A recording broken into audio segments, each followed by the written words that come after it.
We now move to First Minister's questions. Question number 1, Joanne Lamont. Thank you very much, Presiding Officer. May I welcome the First Minister back to his place, and I'm sure he and others will want to join me in congratulating Paul Lawrie and the whole European team for their stunning victory in the Ryder Cup.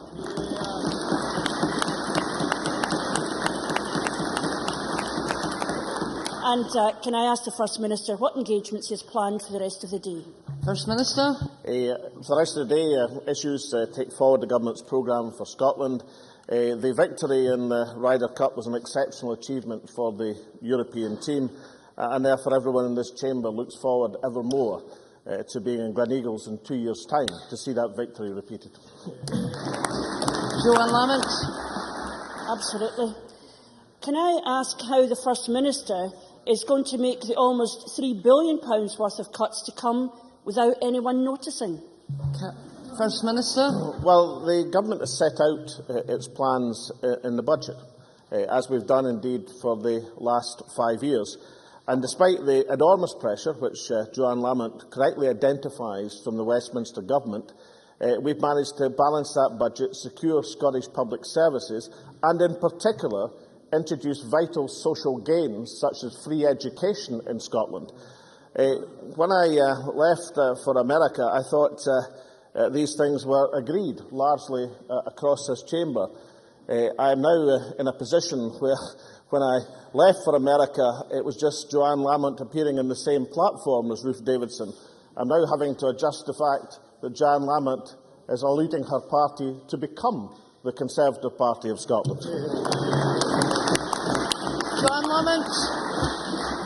The problem with the First Minister is not that he's just surprised when he leaves for America, but that when he's in Scotland, he's in denial about what's happening in the real Scotland outside this chamber. He talks about securing public services and that we have free everything. But of course, he has already brought in £2.7 billion worth of cuts. And the poor, the vulnerable and hard-working families in this country have noticed.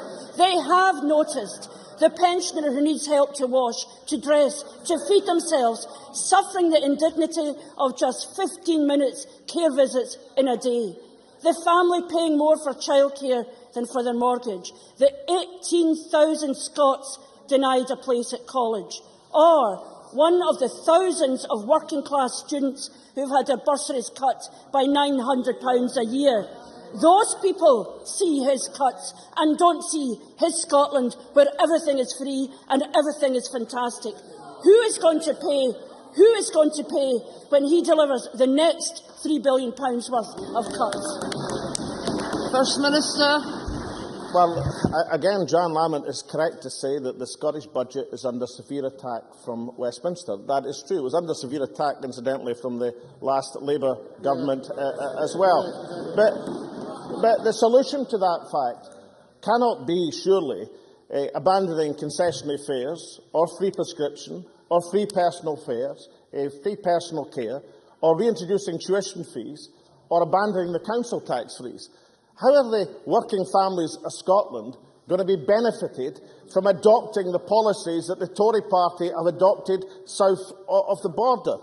I think Joanne Lamont was deeply wrong to talk about a something-for-nothing society. That is exactly the language of the Tory party of 20 years ago.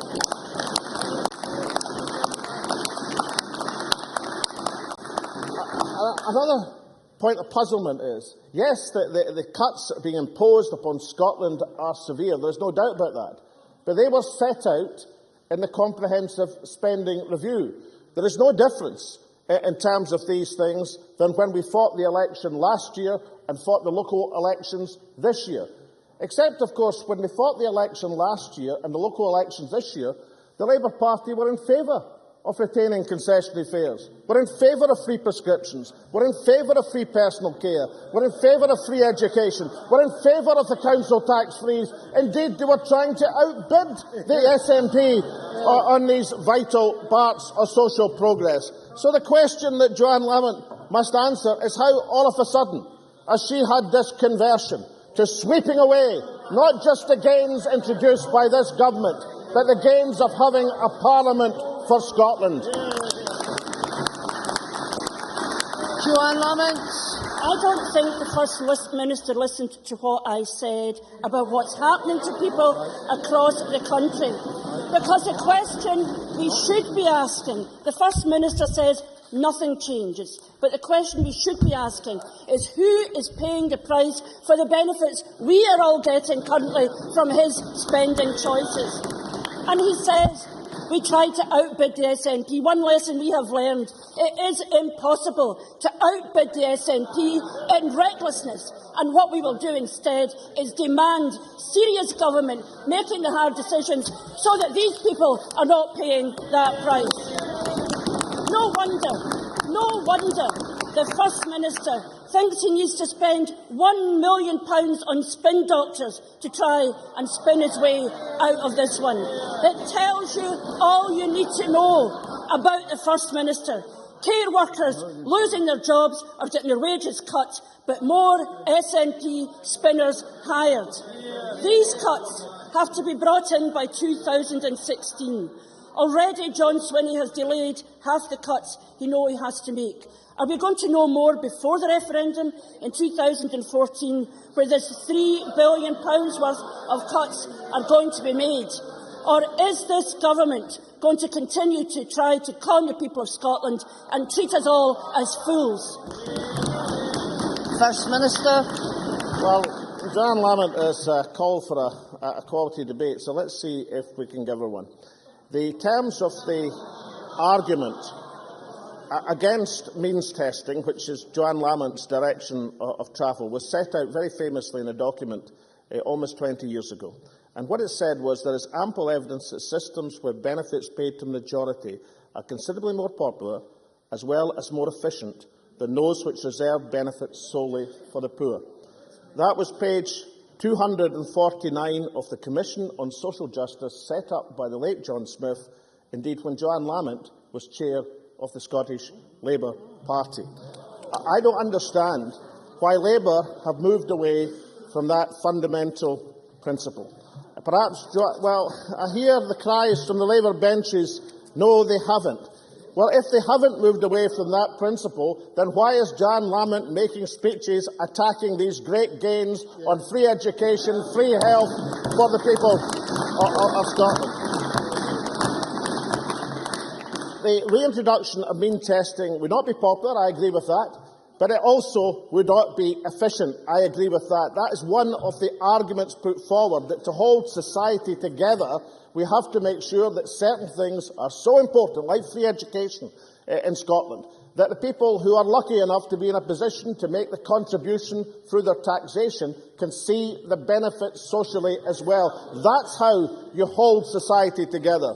The introduction of sweeping means testing across these valuable areas of society will introduce both inefficiency and social division, a point the Labour Party recognised as by and large stayed faithful to for many years and now is deserting totally onto the Tory ground, not just of Ruth Davidson, but of Peter Lilly, who first introduced the phrase a something-for-nothing society. Joanne Lamont. Order. Ms Lamont. The First Minister loves straw men to cut down. The reality is there is a much more serious debate going on. He says we should have a debate.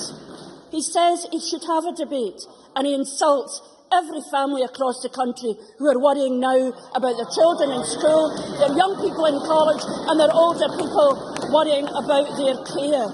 This man talks about debate, and he forces his Education Minister to come here and recant a position he had 5 years ago.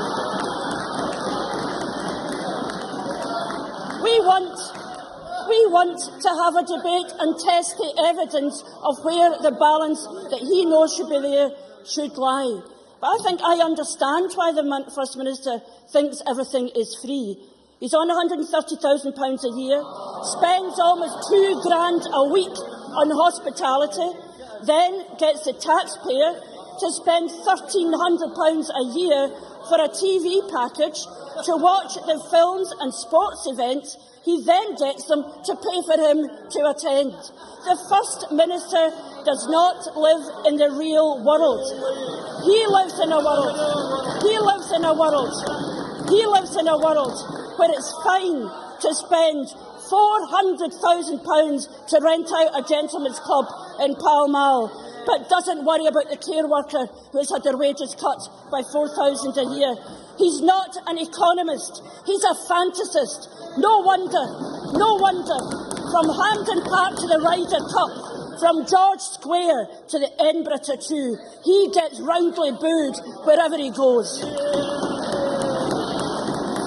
First Minister. So much for the quality debate.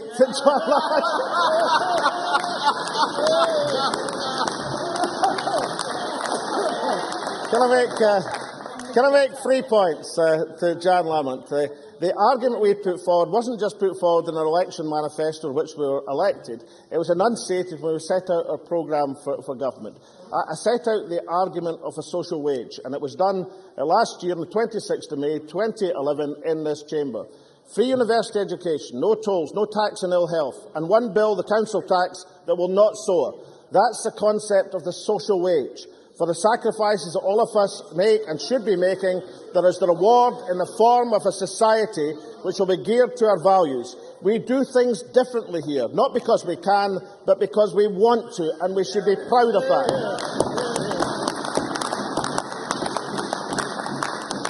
Ian Gray was leader of the Labour Party. His response was, "I agree that Scotland's path should be different to that pursued by the Tory Liberal Dem coalition at Westminster.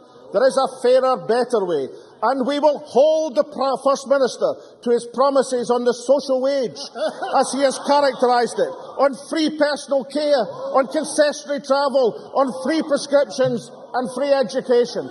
In the space of a year, the Labour Party has been transformed into demanding that the SNP hold to these policies on the social wage, to being hand in glove with the Tory party attacking these gains for the Scottish people."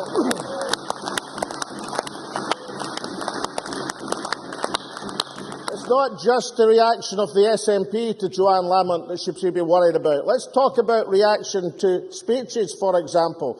Alec Gallagher in the Labour Haim blog site, the phrase "something for nothing" is badly chosen. It's a Tory shibboleth.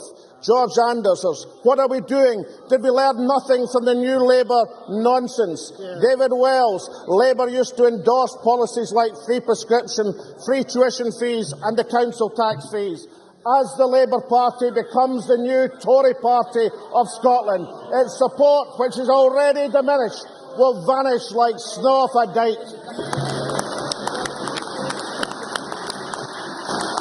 Question number 2, Ruth Davidson. To ask the First Minister when he'll next meet the Secretary of State for Scotland. First Minister. No plans, near future. Ms Davidson. Presiding Officer, last year, Glasgow University Principal Anton Muscatelli warned that the funding gap for the First Minister's policies would cause long-term damage to Scottish universities. Not only did Alex Salmond refuse to listen, but he quite publicly slapped him down. Now we start to see the full effects of this Scottish Government's higher education policy, with all but one of Scotland's top universities slipping down the world rankings and one tumbling out of the top 200 altogether.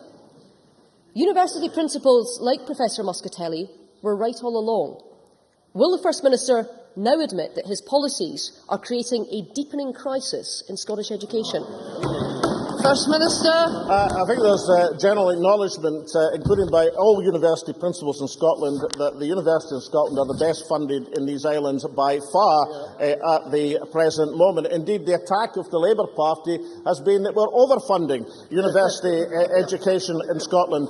As Ruth Davidson should know, in comparison with the 25,000 reduction in university students from England going to England universities south of the border, this year in Scotland we have a record number of Scottish students going to Scottish universities, a record number of English students going to Scottish universities, and a record number of overseas students going to Scottish universities.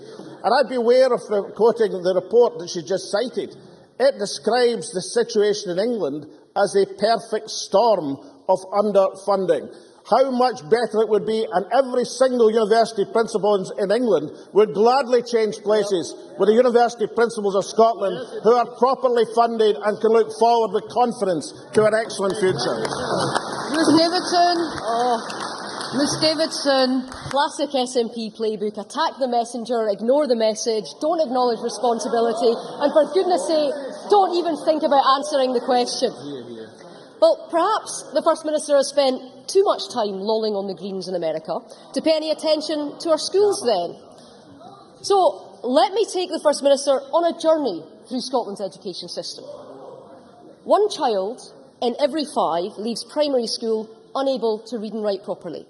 Our teachers are confused about what they're supposed to do in the classroom because, as Professor Lindsay Patterson pointed out, there is no clear leadership or focus in the implementation of curriculum for excellence. 70,000 people are now denied a place at a further education college after tens of millions of pounds worth of cuts to their budget. And shamefully, Scotland's poorest and most disadvantaged students have seen vital bursaries cut by 34%. So from primary 1 to postgraduate, this is a catalogue of failure. Will the First Minister now do what his Education Secretary did yesterday and stand in this chamber and just admit that he was wrong? First Minister. At some stage, the Conservative Party will have to get over this contradiction between constantly calling for additional expenditure on things that they want additional expenditure on, while their government in Westminster is siphoning the Scottish budget and the spending departments. The comparison, of course, is how we've managed to maintain public services in comparison with what's happening in England and indeed Wales at the present moment. And the position in colleges in Scotland is infinitely superior to that of colleges south of the border, where we're maintaining the student numbers and full-time equivalents, as evidence to the Education Committee demonstrated this week. I really do think the attack on Curriculum for Excellence should stop, because it is being greeted with huge enthusiasm by both the teachers and parents of Scotland, and is a fundamental, well-needed reform in Scottish education. But I have been looking at some of the quotes coming in terms of the position of Scotland's universities. And I was delighted to see just a few seconds ago a quote from Robin Parker, talking about the huge investment the Scottish Government is making in our universities over this Parliament from this new academic year. In fact, in Europe, Scotland is one of only a few countries that are investing in higher education. Unfortunately for people south of the border, one of the countries that's not is the country of England, where Ruth Davidson's Conservative Party are unfortunately visiting their policies on the people of that country. Neil Findlay. Today we learn that the former NHS Lothian Chief Executive James Barber has been given a £100,000 golden goodbye on top of a very generous package awarded when he left office following the waiting times and bullying scandals in Lothian. What action will the First Minister take to end the blatant milking of public money by highly paid officials who leave office following scandal or who retire and are then re-engaged? First Minister. Well, Professor Barber received his normal pension and benefits in line with contractual entitlements, which are standard for all National Health Service employees. I think the members should consider of what would have happened to the Scottish Government if we decided to break that contract, and the members should also consider that these contracts were entered into when the Labour Party were in government in Scotland. Question number 3, Willie Rennie. To ask the First Minister what issues will be discussed at the next meeting of the Cabinet. First Minister. Next meeting of the Cabinet will discuss issues of importance to the people of Scotland. Willie Rennie. Good. Last week I was pleased that the Deputy First Minister committed to do more for vulnerable young children. She talked positively, I have to say, about building a consensus. I was therefore disappointed to see the very next day a statement from the Government that they said they would not even be piloting an extension of free early learning for deprived 2-year-olds. I need him to clear this matter up. It's important because the Nobel laureate Professor James Heckman has worked out that the highest rate of return in education is investment before the age of 3. And he's one of many experts who supports this. Will the First Minister clear this matter up and commit today to follow the UK Government and extend early education to 40% of 2-year-olds, the ones who need it most, rather than sticking to the 1% that he's got in his current plans? First Minister.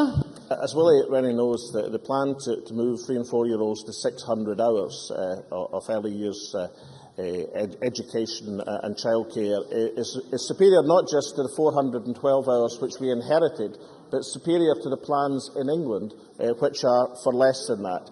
The plans also include looked after 2-year-olds. I watched the exchange between Willie Rennie and the Deputy First Minister last week, and I repeat her words that we are willing to consider all plans for the future. But Willie Rennie should carefully look at the exciting developments in terms of family centres in Scotland.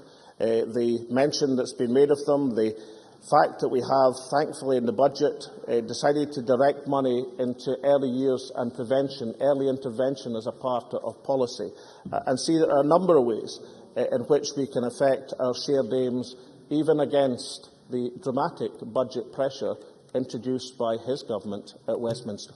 Willie Rennie. Look, I accept that the work that's been done on 3- and 4-year-olds is good progress, and the other work that he's talked about is good progress as well. But the best investment is that made before the age of 3. And I know he's doing some of this, but £1 invested then, before the age of 3, saves £11 later. I really want to join in the consensus. I mean, there's a parliamentary motion calling for more provision for 2-year-olds. It's signed by members of all 5 parties in the chamber, including members from his own party, which I really welcome. So I really want to work together, but we need a bit more commitment than this. If a 2-year-old misses out now, they miss out forever. So if he's not going to commit to 40% of 2-year-olds, like the UK government, could he at least agree to work, open up the budget, look for a radical change, so that we can do more for those young children? First Minister. Well, perhaps at some stage we'll get the acknowledgement that what we are proposing for 3- and 4-year-olds is substantially above what the UK government is proposing, and also the understanding that there are a variety of ways through family nurse partnerships, through the family centres that I've mentioned, where we can bring about the desirable aims. As the members should know, we have set up in this government an early years commission, which has a substantial number of experts in the field, as well as people in this chamber, on it to make recommendations so that we can see how to bring about that improvement that we all want to see.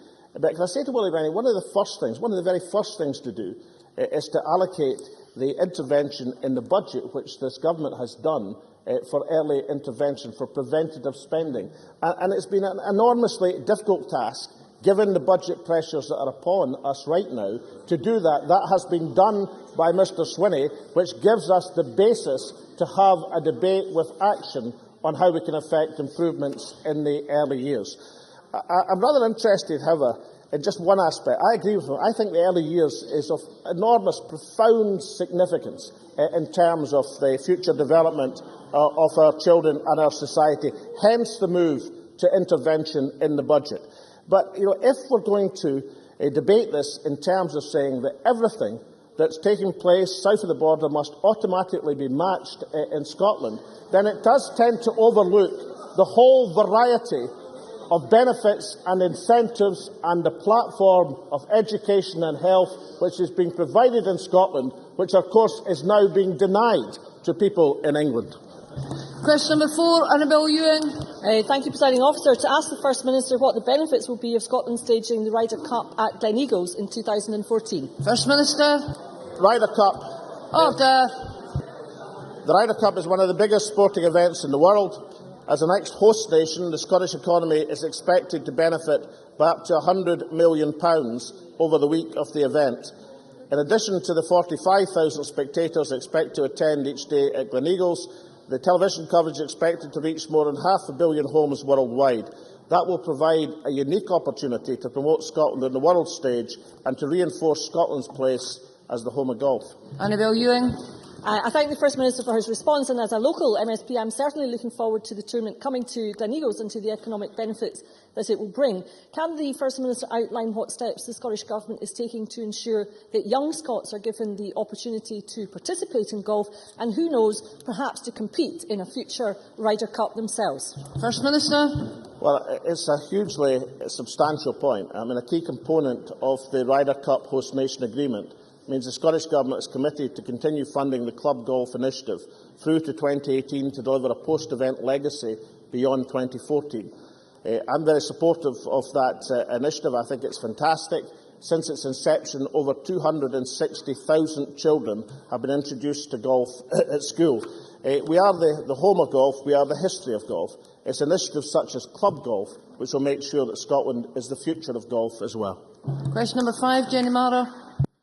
To ask the First Minister whether police officers will have to perform more administrative duties to cover proposed reductions in police staff. First Minister. Well, we expect the Scottish Police Authority and the Police Service of Scotland to ensure officers and staff are deployed in roles which utilise their expertise and experience effectively and efficiently. We have given a commitment to no compulsory redundancies among police support staff. The reform of the police service, which was supported by the Labour Party, offered a unique opportunity to improve services. The new Police Service of Scotland will eliminate duplication by working more effectively and bringing 10 national police organisations into one organisation. Jenny Mara. Well, that commitment is very interesting, given Stephen House's revelations last week, because the First Minister has repeatedly told the Scottish people that 1,000 extra police officers are on their streets today. He has denied our reports that police officers are sitting in police stations across Scotland today filling back office duties. But a leaked document from the Justice Secretary's Police Reform Subgroup reveals a plan to release hundreds of police staff that will be, and I quote, delivered through police officers performing basic administrative duties themselves. Can I ask the First Minister if he thinks it's good economics to have police officers who earn a third more than police staff doing their jobs? And will he now admit that he has not put 1,000 extra police officers on our streets, but has given Scotland 1,000 backroom bobbies? First Minister. Total nonsense. The position is as outlined by Chief Constable Kevin Smith to the committee earlier this year when asked by one of Jenny Mara's colleagues is quite clear. Certainly, in my understanding, I'm quoting Kevin Smith, as a general policy, police officers would not be put in such roles. I'm confident as a matter of policy, cops would not backfill posts. That would not be good operational use of the resources, and making someone redundant when filling their post for a policeman would be challengeable. That's the position as set out by Chief Constable Kevin Smith in front of this Parliament's committee. But I do think Jenny Mara is in some form of safe ground in challenging the commitment to 1,000 additional police officers in Scotland. After all, it did feature as a question in Joanne Lamont's speech only last week. As a policy change, it lasted a matter of minutes, because after the Scottish Police Federation tweeted that it would be a tragedy if Scots politicians became out of touch as they are in England and Wales, they were reassured by one of the Labour Party's spin doctors that this was not the Labour policy, and about 20 minutes later they were able to say that Joanne Lamont's commitment or questioning of the 1,000 extra police officers had lasted a mere 30 minutes. If the challenging of her commitment to 1,000 police officers lasts a mere 30 minutes, how long will Labour's attempt to remove free education and free health for the people of Scotland? Kevin Stewart. Thank you, Presiding Officer. Does the First Minister agree with me that Labour's Cuts Commission, where everything is on the table, could lead to a massive decrease in bobbies and the beat and of other police staff, and that this could see our crime levels, which are at a 37-year low, rise again? First Minister. Well, I think there should be some acknowledgement that the commitment to deliver 1,000 extra police officers in the streets and communities of Scotland was, of course, met, despite the pessimism of the Labour Party, who said it would take 13 years to fulfil that commitment. I believe with the new Chief Constable of Scotland has been that initiative which bears a large part of the responsibility. A large part of the responsibility for reducing recorded crime in Scotland to a 37-year low. Now, given that we've got that benefit to society, what kind of party is it that actually challenges the effective use of 1,000 police officers when it's reduced crime to a 37-year low? Question number 6, Mark MacDonald. To ask the First Minister whether the Scottish Government will fulfil its commitment to deliver free prescriptions. First Minister. Yes. Mark MacDonald. I thank the First Minister for that response. The First Minister would have noted that his counterpart in Wales, the Labour First Minister, said earlier this week, "We believe it's important that we have an NHS that's free at the point of delivery. We are not going to change the policy on free prescriptions." Given that Nye Bevan, the founder of the NHS, resigned from government over the introduction of prescription charges, does the First Minister agree that free prescriptions are an integral part of the National Health Service and that Labour in Scotland, by suggesting their reintroduction, have lost their socially democratic principles by simply aping Tory policies? First Minister. Yes, it is the case that only one day before, I think it was, that Joanne Lamont reinforced her Cuts Commission speech to the Labour Party conference. Carwyn Jones extolled the benefits of free health for the people of Wales. The point I think that the Labour Party must answer is twofold. Firstly, if free prescriptions and free health is a good policy for the Labour Party to pursue in Wales, then why isn't it a good policy for the Scottish National Party to pursue for the people of Scotland? And secondly, there's the question of electoral credibility. It's only a few months since the Labour Party extolled their commitment to free health in Scotland. They also extolled their commitment to free education. Here it is from the manifesto, no price tag in education, with a photo of Joanne Lamont. The way the Labour Party is going, they're going to make Nick Clegg look like a model of consistency. Jackson Carlaw. Order. However, this policy has consequences. Some 15,000 cancer sufferers in England have now benefited from life-extending drugs not available to cancer sufferers in Scotland. The First Minister wrote to pharmaceutical development companies, inviting them to come and establish new bioscience facilities in Scotland. But they are asking, why would we come to develop medicines in Scotland which cannot be prescribed in Scotland? Why would we work with clinicians in Scotland whose experience of modern medicines is falling behind that of clinicians in England? The objections he raised to the Cancer Drug Fund in England 13 months ago have now been overcome. Is it not time to offer cancer sufferers in Scotland the same hope, the same opportunity for their future as in England? First Minister. Before I've read out the complaints in terms of the special funding arrangements in England, indeed complaints from Conservative members of Parliament, among others. But can I say to the member, this question about why should pharmaceutical companies come to Scotland, I mean, is he not aware that in Chicago last Thursday, Sigma Ulrich announced another significant investment in pharmaceuticals and life sciences in Scotland, becoming the third major investment in that industry in this year alone. So this questioning that Scotland is somehow not seen as the location for pharmaceutical development and life sciences is belied by the facts, and the Conservative Party should really catch up with the announcements that are being made if they're going to make wide-sweeping comments against the Scottish economy. Very briefly, Jackie Baillie. First Minister may be happy to talk about free prescriptions. Does he recognise that there are consequences to his policy choices? Indeed, does he recognise that nursing levels are at their lowest since 2005 and that nurses are working 7 days a week for months at a time to fix NHS Lothian's waiting list scandal, as told by the Edinburgh Evening News? Can I ask the First Minister, isn't this the reality of the SNP's choices in government? First Minister. The reality of the SNP choices in government is we've protected the revenue budget of the National Health Service in real terms. One of the commitments that the Labour Party wouldn't make in the election. Jackie Baillie says, I'm happy to talk about the SNP policy of free prescriptions. That's correct. There was a time when Jackie Baillie was pleased to talk about the Labour Party's policy of free prescriptions, but that's all changed now. The election commitments which they made last year and this year have to be dumped. They had headlong flight to join the Conservative Party to follow the road of means-tested benefits. They betrayed the tradition of the Labour Party over generations. And why Jackie Baillie thinks that a new Conservative Party in Scotland will do any better than the old Conservative Party in Scotland will be a mystery for the Scottish people. So let's talk about the policy of free prescriptions in the knowledge it's supported by the overwhelming majority of Scotland. That ends First Minister's questions. We have a point of order from Ms MacDonald. Presiding Officer, I would be most grateful if you would look at the beginning exchanges of this session and compare them to what the stated aim is for this part of the working day.